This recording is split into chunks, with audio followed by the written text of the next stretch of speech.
So இன்றைய கிளாஸ்ல நம்ம பார்த்தோம்னா அந்த ஜியாகிரபியை தான் நம்ம பார்த்துட்டு இருக்கோம்.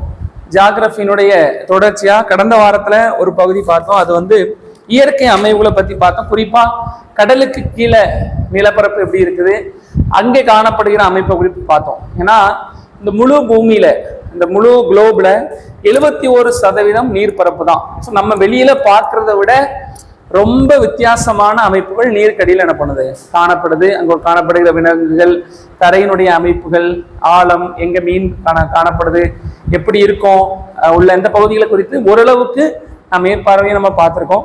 குறிப்பா இது யூபிஎஸ்சி அண்ட் குரூப் 1 பகுதிகளில் அதிகமாக கேட்கப்படும். குரூப் 2லயும் ஒரு சில கேள்விகளில் கேட்கப்படலாம். இன்னைக்கு பார்க்க போற இந்த டாபிக் வந்து எல்லாருக்குமே ரொம்ப பிரயோஜனம் உள்ளது. என்னன்னு பாத்தீங்க அப்படின்னா, பெருங்கடல் நீரில் இயக்கங்கள் அப்படின்ட்டு ஒரு டாபிக். அந்த டாபிக்ல வந்து பார்க்குற எல்லாமே இது வந்து கிட்டத்தட்ட 6th சோசியல் சயின்ஸ்லயா இதுலயோ ஒன்று இதுல இருக்கும்னு நினைக்கிறேன். எனக்கு அது கரெக்டா ஞாபகம் இல்லை. 6th இருக்கும், 7th 8th இல்லை, 6th தான் இருக்கும்னு நினைக்கிறேன். இந்த ஓதங்கள் அலைகள் பத்திலாம் இருக்கும். ஸோ அது உங்களுக்கு ஒரு யூஸ்ஃபுல்லா தான் இருக்கும். டெட் படிக்கிறவங்களுக்கும் ரொம்ப யூஸ்ஃபுல்லா தான் இருக்கும். சரியா? ஸோ அந்த கடல் நீர், நம்மளுடைய கடல் நீர் வந்து ஏன் உப்பா இருக்கு அப்படின்னு சிலவங்க கேள்வி கேட்பாங்க. அது ஏன் உப்பா இருக்குன்னு பாத்தீங்கன்னா, இந்த பல 1000 வருஷங்களா ஆறு ஓடி ஓடி நிலப்பகுதியில உள்ள உப்புக்கள், சரியா, உப்புன்னா நம்ம கடல் உப்பு மட்டும் இல்லை, நம்ம டேபிள் சால்ட் மட்டும் இல்லை, பலவிதமான உப்புகள், பல தனிமங்களை கரைத்து கொண்டு போய் எங்க விட்டுறோம், கடல்ல போய் விட்டுறோம். விட்டுட்டு அது நீராவியாகி என்ன பண்ணிடும், தூய நீராக வானத்துல போய் கிளவுட் ஃபார்ம் பண்ணிடும். ஸோ உப்புக்கள் தொடர்ந்து படிய வைக்கப்படுறதுனால தான் கடல் நீர் எப்படி இருக்கு, உப்பா இருக்கு. இந்த உப்புத்தன்மை மாத்திரமல்ல, இந்த சூரிய ஒளி, சந்திரனுடைய அசைவுகள், காற்றினுடைய இயக்கங்கள், இது எல்லாமே சேர்ந்து அந்த நீர், அமைதியா இருக்கிற நீர் மேல ஒரு சிறிய சலசலப்பை ஏற்படுத்துது. அததான் அலைகள் அப்படின்னு நம்ம என்ன பண்றோம் சொல்றோம். சரியா? சோ அலை அடிக்கிறது காத்து மட்டும் காரணம் இல்ல, பூமியினுடைய இயக்கம் ஒரு காரணம். அதுக்கு மட்டும் இல்லாம நிலவினுடைய ஈர்ப்பு விசை ஒரு காரணம், சூரியனுடைய வெப்பம் ஒரு காரணம், கடலினுடைய ஊர்ப்புத்தன்மை, அதான் சொன்னேன், இந்த உப்புத்தன்மையும் ஒரு காரணம்னு என்ன பண்றாங்க சொல்றாங்க. இதுதான் நம்ம அலைகள்னு சொல்றோம். இது ஒரு சிறிய அளவுல வரும்போது அதை நம்ம அலைகள்னு சொல்றோம். இது கூட சேர்ந்து பூமியினுடைய உட்புறத்திலே காணப்படுகிற அந்த கண்டத்திட்டுகளுடைய அசைவுகளும் சேர்ந்துட்டு அப்படின்னா அதை நம்ம வந்து சுனாமி அப்படின்னு என்ன பண்றோம் சொல்றோம். அதான் நம்ம முன்னாடி உள்ள கிளாஸ்ல நான் அதை சொல்லியிருக்கேன். சரியா? இப்போ இந்த அலைகளை வச்சு கரண்ட் ப்ரொடியூஸ் பண்றாங்க. இந்த அலை அடிக்கும் போது உருவாகிற ஆற்றலை வைத்து கரண்ட் ப்ரொடியூஸ் பண்றாங்க.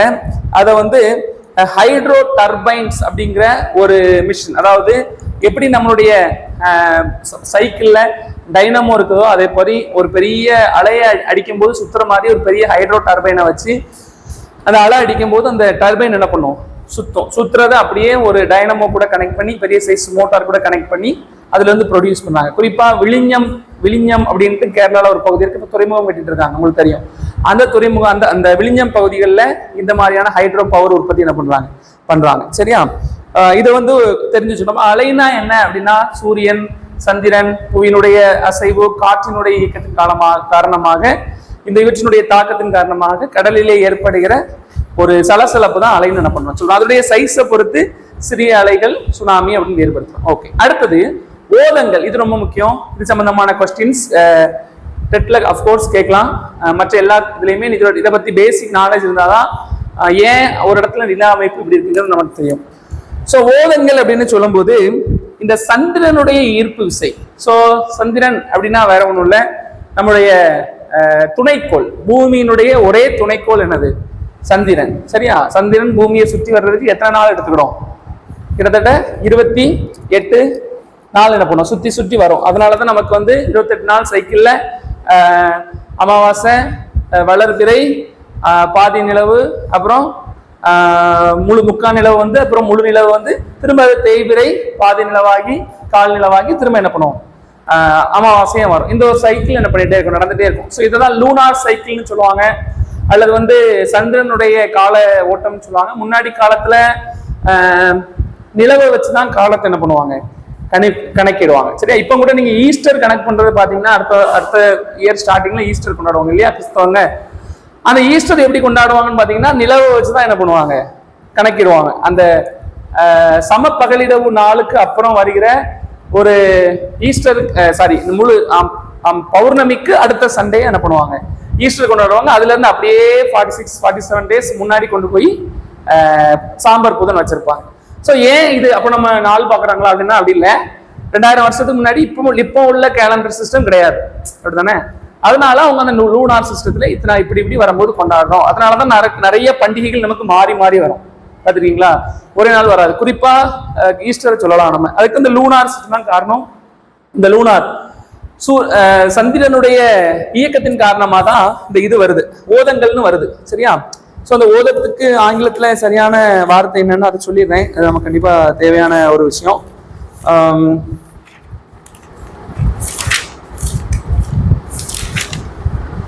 எனக்கு அது மறந்து போயிடுச்சு. இப்போதான் அதை பார்த்துட்டு தான் வந்தேன், அதுக்கு மறந்து. சரி, நான் உங்களுக்கு பார்த்து சொல்றேன் வர்ற கிளாஸஸ்ல.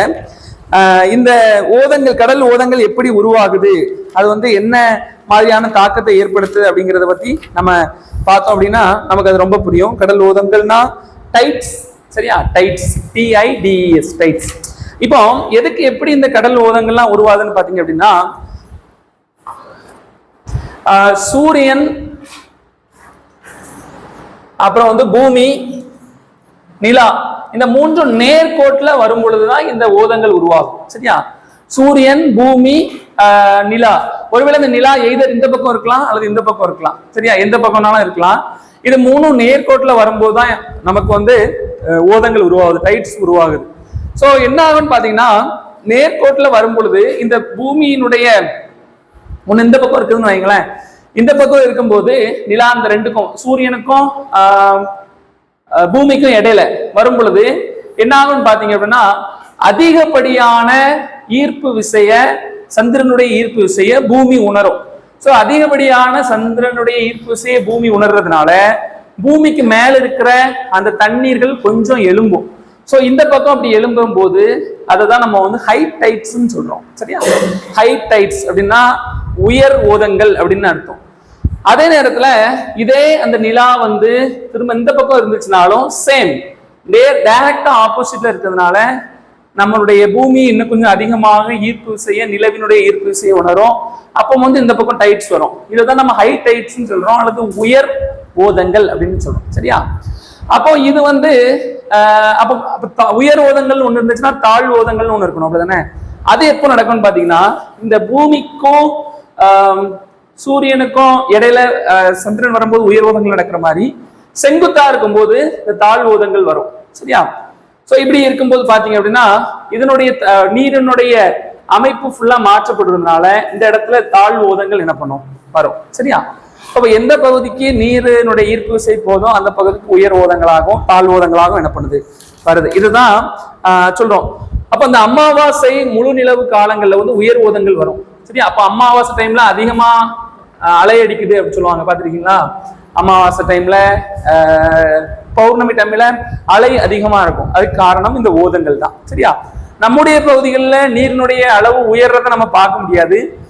ஆனா நிறைய இடங்கள்ல, குறிப்பா நீங்க பாத்தீங்கன்னா காம்பே கல்ஃப், காம்பே வளைகுடா, கட்ச் வளைகுடா, சுந்தரவன காடுகள், வெஸ்ட் பெங்காலுக்கு சுந்தரவன காடுகள், இந்த பகுதிகள் எல்லாம் இந்த நேரங்கள்ல இந்த சதுப்பு நில காடுகள்ல தண்ணீருடைய மட்டம் நல்லா உயர்ந்துடும். சரியா? உயர்ந்த உடனே இந்த அதுக்கப்புறம் கொஞ்ச நாள் அந்த அதனுடைய சந்திரனுடைய அமைப்பு மாற மாற அப்படியே குறையும்.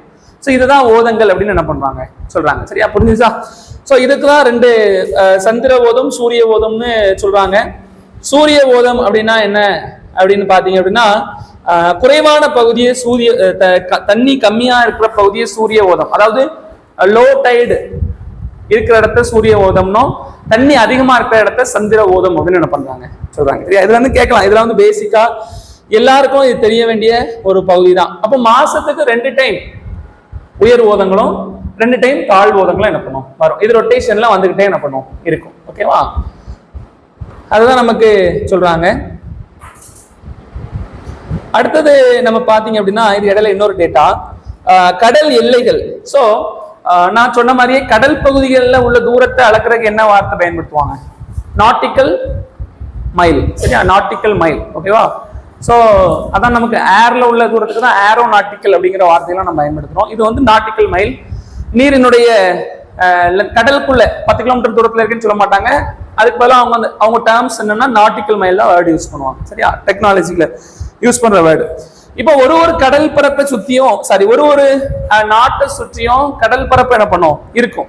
அப்ப அந்த கடல் பரப்புல எல்லைகளை எப்படி தீர்மானிக்கிறாங்க அப்படின்னா அது ஒரு பெரிய சர்ச்சைக்குரிய பகுதி. ஏன்னு பார்க்கும்போது உலக அளவுல இந்த எல்லை பிரச்சனைங்கிறது, இந்த ஜியோ பாலிட்டிக்ஸ், இந்த எல்லை பகுதிகளில் உள்ள பிரச்சனைங்கிறது வந்து எல்லா ஊர்லயும் எப்பத்துல இருந்து எப்பவுமே நடந்துட்டே தான் பண்ணுவோம் இருக்கும். மக்கள் கூட்டம் கூட்டமா வாழ ஆரம்பிக்கும் போதே அவர்களுடைய டெரிட்டரி, அவங்களுடைய எல்லை பகுதிகளில் பிரச்சனை வர ஆரம்பிச்சிருச்சு. சரியா, சோ அந்த பிரச்சனை இப்போ வரைக்கும் நடந்துட்டு இருக்கு. கடல்ல விதிவிலக்கான இல்லை, கடல்லையும் அந்த பிரச்சனைகள் இருக்குது. எக்ஸாம்பிள், ராமேஸ்வரத்தில் உள்ள மீனவர்கள் ஸ்ரீலங்கா பகுதிக்குள்ள வந்துட்டாங்கன்னு அங்க பிடிச்சிட்டு போறதும், அங்க உள்ள மீனவர்கள் வந்தா நம்முடைய மீனவர்கள் நம்முடைய பகுதியில் உள்ளவங்க என்ன பண்றது வார்ன் பண்றதும் இது தொடர்ந்து என்ன பண்ணிட்டே தான் நடந்துட்டு இருக்கு. அப்ப அந்த எல்லையை ஐநா சபையில இருந்து நிர்ணயிச்சிருக்காங்க. குறிப்பா என்ன சொல்றாங்க அப்படின்னா, பெரும்பாலான நாடுகளில் கடல் எல்லை என்பது அவற்றின் கடற்கரையில் இருந்து 12 கடல் மைல்கள் என கணக்கிடப்படுகின்றன. அப்ப உங்களுக்கு ஞாபகம் இருக்கணும், பொதுவா 12 நாட்டிக்கல் மைல் வரைக்கும் எந்த நாடு இருக்கோ அந்த நாடுனுடைய border, that is international border of ocean. சரியா, கடல், அந்த கடலுடைய சர்வதேச எல்லை. அதை தாண்டினா நம்ம அடுத்த நாடுக்குள்ள என்ன பண்ணிடுவோம், போயிடுவோம். சரியா, கடலுக்குள்ள தானே இருக்கேன், எப்படி கண்டுபிடிக்க முடியும்னா அவங்க அதுக்கான எக்யூப்மெண்ட்ஸ் எல்லாம் வச்சிருப்பாங்க. சாதாரண ஒரு மீனவர்களா இருந்தா கூட அவங்களுடைய கையில ரேடார் இந்த மாதிரியான இது வச்சு ஜிபிஎஸ் எல்லாம் வச்சிருப்பாங்க. நீங்க பாத்துருப்பீங்களான்னு தெரியல, கவருக்குள்ள போட்டு தண்ணி படாத மாதிரி கட்டி வச்சிருப்பாங்க, நான் பாத்துருக்கேன். சிம்பிள், அதுக்கு வந்து கவர்மெண்ட்ல இருந்தே அவங்களுக்கு ப்ரொவைட் பண்ணிருப்பாங்க. அவங்களுக்கு தெரியும் எவ்வளவு தூரத்துல நம்ம இருக்கோங்கிறது அவங்களுக்கு என்ன பண்ணும் தெரியும். சரி, அவங்க அதை அந்த டிஸ்டன்ஸ் அவங்க மெயின்டைன் பண்ணிக்கணும்.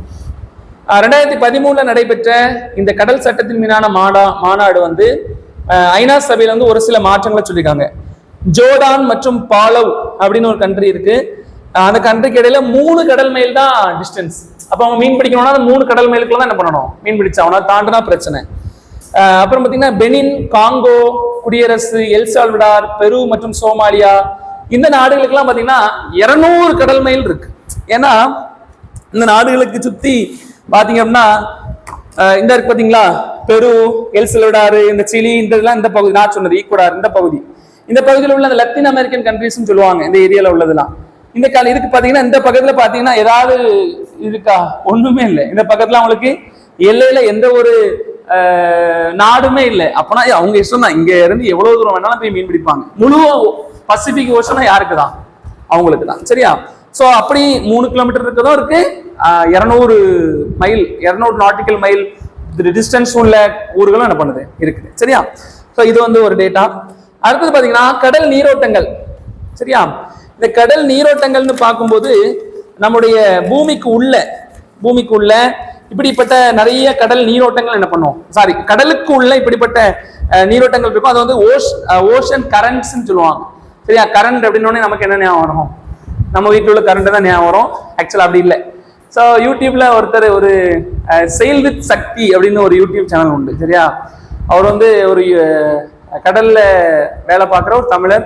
அவர் வந்து இந்த கடல் சம்பந்தமா நிறைய ஷார்ட்ஸ் எல்லாம் எடுத்து போட்டுட்டு இருப்பார்.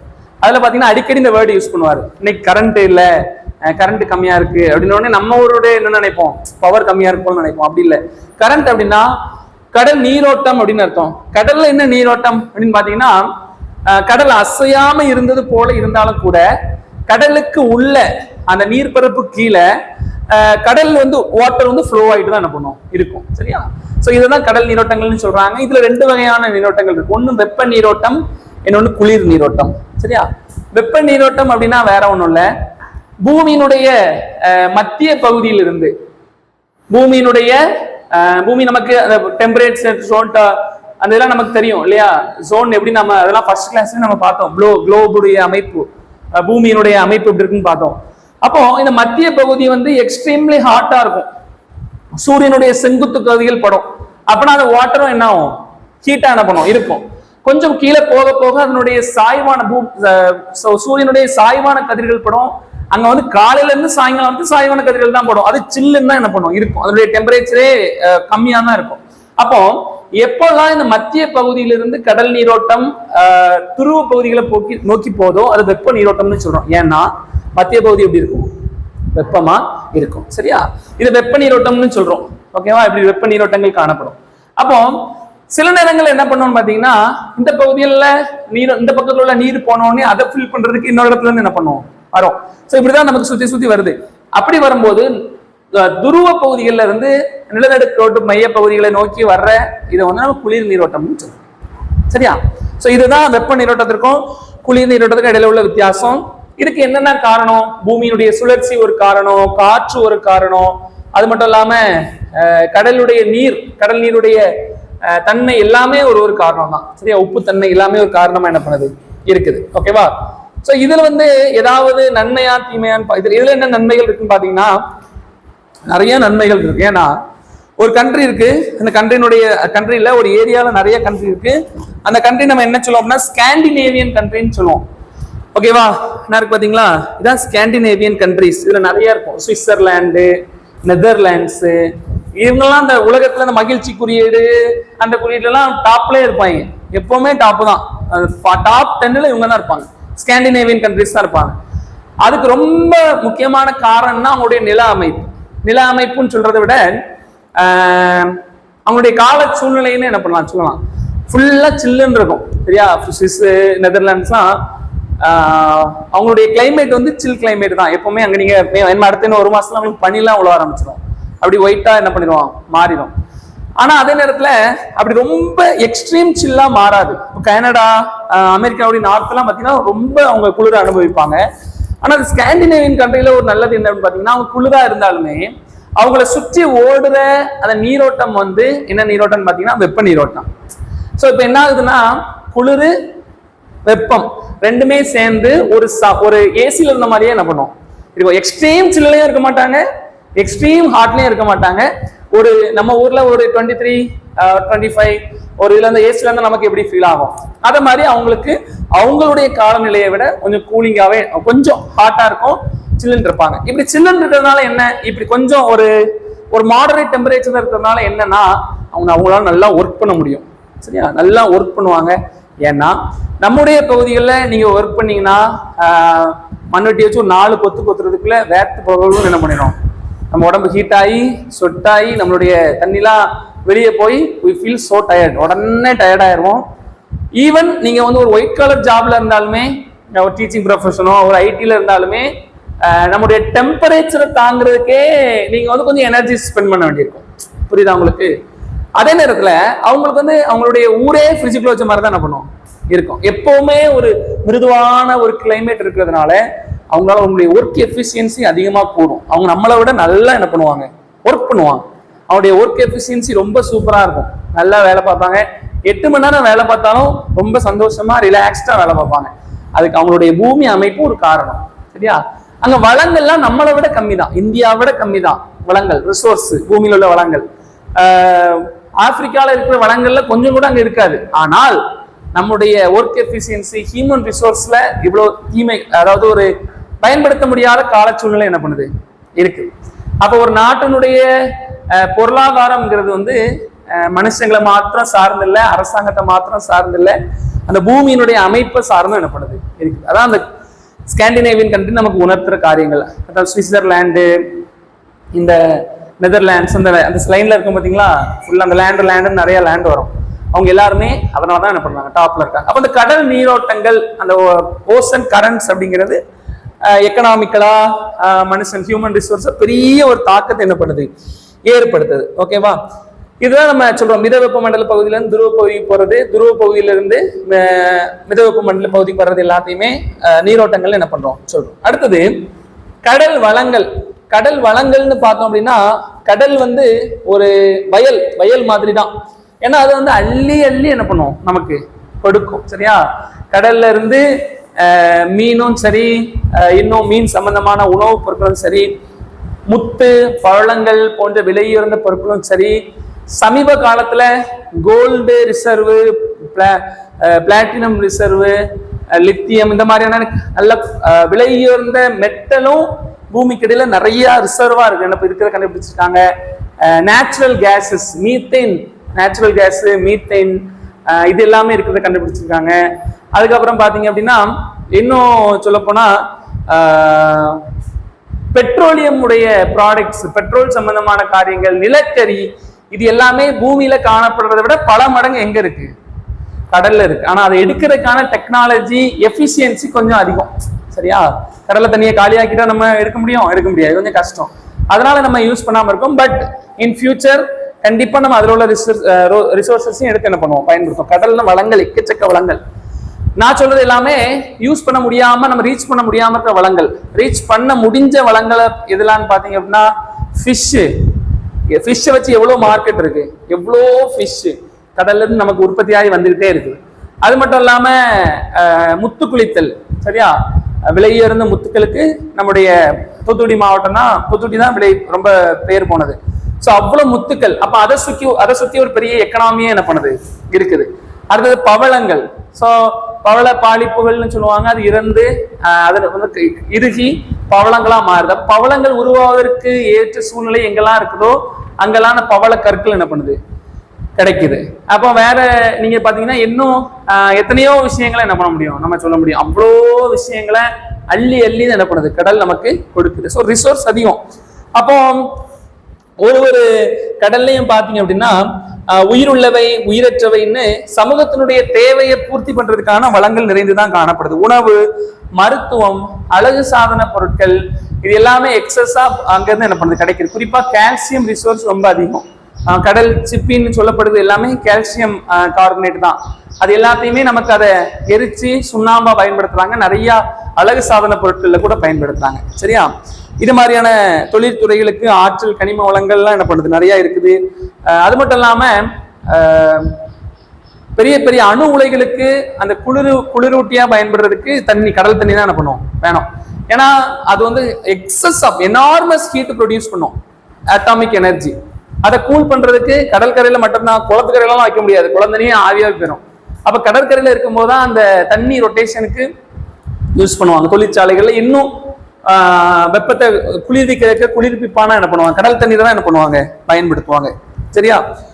அது மட்டும் இல்லாம கடல்ல நிறைய டிரான்ஸ்போர்ட்டுக்குலாம் என்ன பண்ணுது, உதவுது. உலக அளவுல பாத்தீங்க அப்படின்னா கடல் வழிதான் சீப் அண்ட் பெஸ்ட். சரியா? உலக அளவுல எங்க இருந்து எங்கனாலும் பொருட்களை அனுப்புறதுக்கு, வாங்குறதுக்கெல்லாம் இந்த கடல் வழி தான் என்ன பண்ணுது, சிறப்பா பயன்படுது. பெட்ரோலியம், எரிசக்தி, மீன்கள், கனிமங்கள், ஓத ஆற்றல் அலைகள், இயற்கை வாயு, உலோகத்தாதுங்கள், பிளாங்டன், கடல் புற்கள், பவளப்பாறைகள், மணல், சரளை கற்கள், எவ்வளோ விஷயங்கள் என்ன பண்ணுது, அதுல இருந்து நம்ம என்ன பண்றோம், எடுக்கிறோம் கடல்ல இருந்து. சரியா? சோ பவளை பாறைத்திட்டுகளை பத்தி பார்த்தோம்னா, இந்த கிரேட் பேரியர் ரீஃப் அப்படின்னு ஒரு பகுதி இருக்கு. உலகின் நீளமான பவளப்பாறை திட்டு. இது வந்து 2900 தனித்த பவளப்பாறை திட்டுகளையும் 900 தீவுகளையும் உள்ளடக்கி 2000 கிலோமீட்டர் நீண்டு காணப்படுகிறது. சரியா? Great barrier reef. இதனுடைய அளவு வந்து 3,50,000 சதுர கிலோமீட்டர். இது எங்க இருக்குன்னு பாத்தீங்கன்னா ஆஸ்திரேலியாவின் குயின்ஸ்லாந்து மாகாணத்துல என்ன பண்ணது இருக்குது. விண்வெளியில இருந்து கூட இந்த பவளத்திட்ட பார்க்க முடியும். ஓகேவா? பவளம் வளர்றதுக்கு, இந்த பவளத்திட்டு வளர்றதுக்கு குறைவான ஆழமும் சூரிய ஒளி புகக்கூடிய அந்த தன்மை இருந்தாதான் அந்த பவள பாலிப்புகள் வளரும். இந்த பவள பாலிப்புகள் இறந்து ஒண்ணுக்கு மேல ஒண்ணு அப்படி அடுக்கி வெப்பத்தினாலும் அழுத்தத்தினாலும் பவளங்களா என்ன பண்ணுது, மாறுது. சரியா? சோ பவளம்னா இங்கிலீஷ்ல என்ன சொல்லுவாங்க, ரூபியா, ரூபின்னு நினைக்கிறேன், அப்படிதானே? ஓகே. சோ இந்த பவளங்கள்லாம் அப்படிதான் என்ன பண்ணுது, உருவாகுது. சரியா? சோ அடுத்தது பாத்தீங்கன்னா இந்த இன்னும் நம்மளுடைய பகுதிகளில் குறிப்பா நீங்க பாத்தீங்கன்னா மன்னார் வளைகுடா பகுதியில இந்த நம்முடைய ராமேஸ்வரத்தையும் ஸ்ரீலங்காவையும் இணைக்கிற பகுதிகளையும் பவளப்பாறைகள் நிறைஞ்சு என்ன பண்ணுது, காணப்படுது. சரியா? அதனாலதான் சமீபத்துல அந்த அது வழியா ஒரு பாதை போடுறது கூட இன்னும் எத்தனையோ கிலோமீட்டர், பில்லியன்ஸ் ஆஃப் கிலோமீட்டர்ஸ் கம்மியாகும் அப்படின்றத பாதை போடுறதுக்கு பிளான் பண்ணாங்க. அப்போ கூட வேண்டாம், அதுல பவளப்பாறைகள் திட்டம் இருக்கு. அது மட்டும் இல்லாம அது வந்து ஒரு பயோசோன், நிறைய உயிரினங்கள் காணப்படுது, அதை நம்ம அழிக்கக்கூடாது அப்படின்னு நம்ம ட்ராப் பண்ணிட்டாங்க. சரியா? ஸோ அது அப்படியே இருக்குன்னு சொல்ல முடியாது. ஃபியூச்சர்ல திடீர்னு என்ன பண்ணலாம், கொண்டு வரவும் செய்யலாம். கப்பல் போற அளவுக்கு கூட அங்கே ஆழம் இல்லை. ஓகே, ஆழமற்ற பகுதி இருந்ததுனால அங்க மீன்களும் இல்லாம செழிப்பா என்ன பண்ணுது, காணப்படுது. ஸோ இதுதான் நம்ம சொல்றாங்க, கடனுடைய வளங்களை நம்ம பாதுகாக்கிறது நம்முடைய முக்கியமான விஷயம். நம்ம கடல்ல இருந்து கிடைக்கு அப்படிங்கிறதுக்காக அள்ளி அள்ளி பயன்படுத்தி அதை இது பண்ண முடியாது. ஏன்னா அடுத்த தலைமுறையை உருவாக்குறதுக்கு மீனே இல்லாம மீனை பிடிச்சோம்னு வைங்களேன், என்ன ஆகும், மீனே அழிஞ்சு போயிடும். அப்படிதானே? அப்படி அழிஞ்சு போகாது. பட் அதுக்கும் நமக்கு அந்த வழிவகை பண்ணக்கூடாதுங்கிறதுக்காக மீன்பிடி தடை காலம் அப்படின்னு என்ன பண்றாங்க, போடுறாங்க. ஒரு குறிப்பிட்ட நாட்கள் மீன் பிடிக்க போகக்கூடாது அப்படின்ட்டு அதற்கு தேவையான திட்டங்களை அந்த மீனவர்களுக்கு ஏற்படுத்தி கொடுக்கறதுக்கெல்லாம் அரசாங்கம் என்ன பண்றாங்க. அப்ப ஏன் அப்படி பண்றாங்க, அவங்க நல்லா சந்தோஷமா மீன் பிடிச்சிட்டு போக மாட்டணும் அப்படின்னு நானே அப்படி நினைச்சாங்கன்னா அதுதான் காரணம். இப்போ வந்து அவங்க எல்லா மீனையும் பிடிச்சிட்டாங்கன்னு வைங்களேன், என்ன ஆகும், அதுக்கப்புறம் அடுத்த தலைமுறை மீன் இல்லாம போகாது, இன்னொரு பகுதியில இருந்து தான் வரணும். அப்போ யாருக்கு தான் கஷ்டம்னா அவங்களுக்கு தான் கஷ்டம். அப்போ ஒரு குறிப்பிட்ட கால இடைவெளி கொடுக்கும்போது அந்த மீன்கள் முட்டைகளை இட்டு அடுத்து குஞ்சுகளை பொறிச்சு கொஞ்சம் வளர்ந்ததுக்கு அப்புறம் அவங்க மீன் பிடிச்சாங்கன்னா அவங்களுக்கு இன்னும் யூஸ்ஃபுல்லா என்ன பண்ணுவாங்க. அதுக்காக மீன் பிடி தடைக்காலம்லாம் என்ன பண்றாங்க, போடுறாங்க. சரியா? அதுக்கப்புறம் பாத்தீங்கன்னா கடல்ல முக்கியமான நீரோட்டங்களை குறித்து போட்டிருக்கோம், இந்த புக்ல போட்டிருக்காங்க. ஆனா அது வந்து ரொம்ப பெரிய அளவுல நமக்கு முக்கியத்துவம் கிடையாது. இது வந்து குரூப் 1 9 அளவுல உள்ள கொஸ்டின்ஸ் தான். ஒருவேளை உங்களுக்கு முக்கியம்னா நம்ம கடைசியில நம்ம என்ன பண்ணிக்கலாம், பார்த்துக்கலாம். சரியா? சரி, ஓகே, தேங்க்யூ.